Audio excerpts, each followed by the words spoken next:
नमस्कार दर्शकों, स्वागत है आपका। मैं हूं रुमा बंसल और इस वक्त हम मौजूद हैं औरंगाबाद स्थित प्राचीन नौ देवी मंदिर में और यहाँ पर हमारे साथ जुड़े हुए हैं महंत जी। आइए उनसे बातचीत कर लेते हैं इस विषय पर। जी, मेरा नाम भगवान दास जी शास्त्री है जी। और हम उदासीन पंचायती नए अखाड़े से यहाँ पे जो हमारा कनखल में हेड ऑफिस है जी उनके द्वारा हम हमारी नियुक्ति यहाँ पे जी और ये हमारी उदासीन पंचायती नए अखाड़े का ही ये ब्रांच है। जी। ये काफ़ी पुरानी ब्रांच है हमारी और इसमें जो नव दुर्गा मंदिर की स्थापना जो हुई है जी ये इसको लगभग 100 वर्ष से ज़्यादा हो गया जी और यहाँ पे हमारे पहले जो स्वामी महाराज जी हुए वो हुए थे ब्रह्मदास जी। ब्रह्मदास जी महाराज जी के सामने मतलब ये जो आप रूपरेखा देख रहे हैं जो यहाँ माता का जो निवास हुआ यहाँ पे जब से माता जागृत हुई यहाँ पे चेतन हुई थी तो उस समय से बात मैं आपको बताना चाहता हूँ कि ये मंदिर का इतिहास बहुत ही प्राचीन है। सब लोगों के द्वारा सबको पता है यहाँ पे इस मंडल में नहीं आसपास के मतलब जो अन्य जनपद हैं उनमें भी लोग यही कहते हैं कि महाराज जी यहाँ पे ये सबसे प्राचीन मंदिर हमारा यही है और सब बहुत शक्ति यहाँ पे है। सभी लोग भगत लोग आते हैं, सेवादार आते हैं तो सब लोग ऐसे बोलते हैं कि महाराज जी यहाँ पे सबसे ज़्यादा शांति हमको मिलती है और मनोकामनाएं भी पूर्ण होती है। जो भी मन में धारण कर लेते हैं वो पूर्ण हो जाती है। तो हमारे महाराज जी की इसके इतिहास के बारे में जो कुछ हमारे यहाँ पे जानकारी है हमको तो वो ये थी कि हमारे ब्रह्मदास जी महाराज जी जो हुए वो बड़े ही माता के भक्त थे और वो यहाँ पे बड़ी तपस्या की। जहाँ जिस स्थान पे आप विराजमान हो ये बैठे हो यही स्थान वो है जहाँ पे महाराज जी का धूना लगा रहता था। ये पहले कच्ची जगह थी, यहाँ पे कुछ नहीं था, यहाँ पे एक बगीची हुआ करती थी।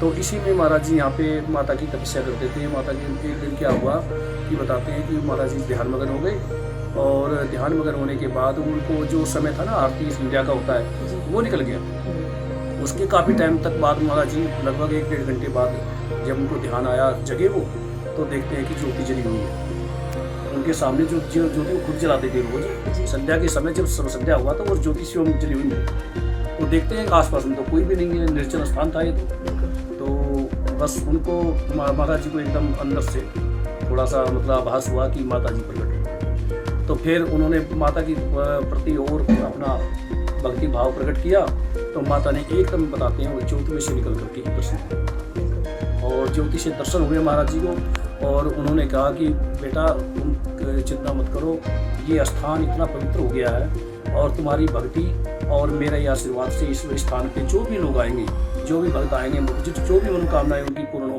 मैं सबकी पूर्ण करूँगा। जो भी श्रद्धा विश्वास के साथ यहाँ आएगा उसका कोई भी काम दुनिया में नहीं रुकेगा और आपका भी नाम ऐसे ही हमेशा चलता रहेगा। ये इतिहास यहाँ का है। तो महंत जी अभी जैसा हम जान रहे थे मंदिर के इतिहास के बारे में, साथ ही आपसे ये भी जानना चाहेंगे कि अभी आपको कुछ ही समय हुआ है इस मंदिर में कार्यभार संभाले हुए, तो आपने माता रानी की क्या महत्ता देखी है या किस तरीके से आपने भी कुछ ऐसी अनुभूति प्राप्त की है जिससे आपको लगे कि साक्षात आप मंदिर में ही विराजमान मतलब देवी विराजमान है? जी, मैं आपको एक छोटी सी घटना बताता हूँ, बिल्कुल छोटी सी। जी।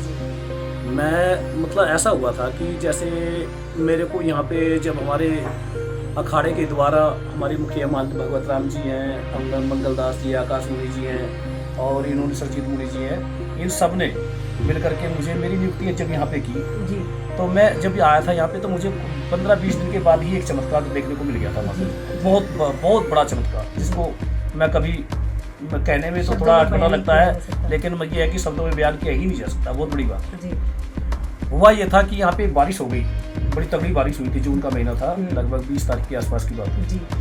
तो मुझे आए हुए 20 दिन हुए थे लगभग। तो उस समय यहाँ पे जब बारिश हुई तो ये हमारा मंदिर का जो प्रांगण आप देख रही है पहले नीचे वाला उधर वाला वो ये पहले सारा इतना ही नीचा था, समतल था, बहुत नीचा हो गया था। अगर आसपास की जो गलियाँ थी वो ऊँची हो गई थी, सामने सिटी रोड है वो भी ऊँचा था। तो इसमें बाहर से गंदा पानी आकर के यहाँ गिरा था। तो वो मैंने दशा देखी कि माता के मंदिर में भी पानी घुस गया, वो गंदा पानी था बहुत। तो मुझे देख करके बड़ा आश्चर्य हुआ कि इतना प्रसिद्ध मंदिर है और यहाँ पे माता मतलब जो है माता को मानने वाले लोग बहुत आते हैं दिन रात, लेकिन यहाँ पे ये व्यवस्था बहुत गड़बड़ है। तो जब वो बारिश बंद हुई हमने साफ सफाई की, इसकी सफाई करने के बाद मैंने माता को अरदास लगाई। अब अकेला था मैं, कोई नहीं था यहाँ, सब चले गए थे 4 बजे के आसपास, हम 4 बजे से पहले की बात है। तो जब यहाँ पे कोई नहीं था तो मैंने अरदास लगाई माता को, माता अगर मेरे से आप सेवा चाहती हैं तो मैं आपकी ये दशा जो हो रही है यहाँ पे ये मैं देख नहीं सकता। आप इसके लिए मेरी हेल्प करो, मुझे आशीर्वाद दो और ये काम मैं शुरुआत करना चाहता हूँ इसकी। तो ऐसा चमत्कार हुआ उसी समय जी। मैंने ये अरदास करके मैं बैठ गया पीछे सत्यनारायण भगवान मंदिर के पास में।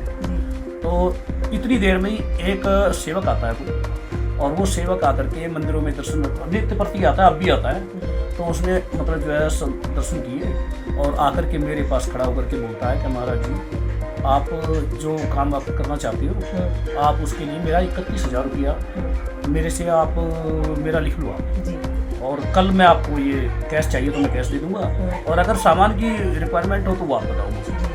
तो मैंने कहा भैया बस मैंने एकदम से मेरे दिल में जो आप समझ सकते हैं कि मेरा क्या हालत हुई होगी, आप समझ सकते हैं इस बात को भी क्या हालत हुई होगी कि मैंने मतलब किसी से ये बात नहीं कही, केवल माता जानती है तो मैं जानता हूँ, कोई तीसरा आदमी उसको नहीं जानता था कोई। लेकिन वो आदमी आकर के डायरेक्ट ऐसे बोल रहा है, आप इसको समझो क्या है। तो इससे बड़ा चमत्कार मेरे को देखने को नहीं मिलेगा। मैंने तुरंत ही माता को दोबारा मत्था टेक देखा और मैंने कहा माता बस अब मैं आपसे कुछ भी नहीं मांगूंगा, मुझे सब कुछ मिल गया, आप यहाँ पे हैं, हाजिर नाजिर है, आप जैसे भी चाहोगी वैसे काम हो गया। और वो देखो आप ये देखिए कि इसमें कितने लोगों का सहयोग हुआ और कि ये 8-10-12 लाख रुपये का काम हो गया। और माता का प्रांगण देखो आज आप देख रही है अच्छा हो, तो ये कुछ ही दिनों में हो गया था ये काम। तो उसके अलावा भी बहुत सारे मतलब माता के चमत्कार हैं जिसको जो भी श्रद्धापूर्वक यहाँ श्रद्धा भाव से आ जाता है तो मैं मेरा मानना है कि वो खाली नहीं होता, उसकी मनोकामनाएं जरूर पूर्ण होती है, ऐसा मेरा यहाँ पे विश्वास है। और नित्य प्रति आप देखो भंडारा यहाँ पे, एक पहले नवरात्र गए हैं, उस नवरात्र में बड़ी भीड़ लगी थी यहाँ पे, 5 दिन के नवरात्र में थे। और अब देखो आप ये आज अष्टमी का पर्व है, आज तो महागौरी माता का दिन है और आज तो बहुत ही भव्य प्रोग्राम है। यहाँ पे देखो कितनी भीड़ लगी है, लोगों का तांता टूट नहीं रहा, कहाँ से लोग आते कोई पता ही नहीं है। और माता के प्रति सबकी श्रद्धा बहुत है, हमारी भी श्रद्धा है। और आप लोग आए, आपकी इसके लिए आपका भी धन्यवाद है। चैनल वाले बहुत से लोग आते हैं और यहाँ पे माता का बड़ा प्रभाव है।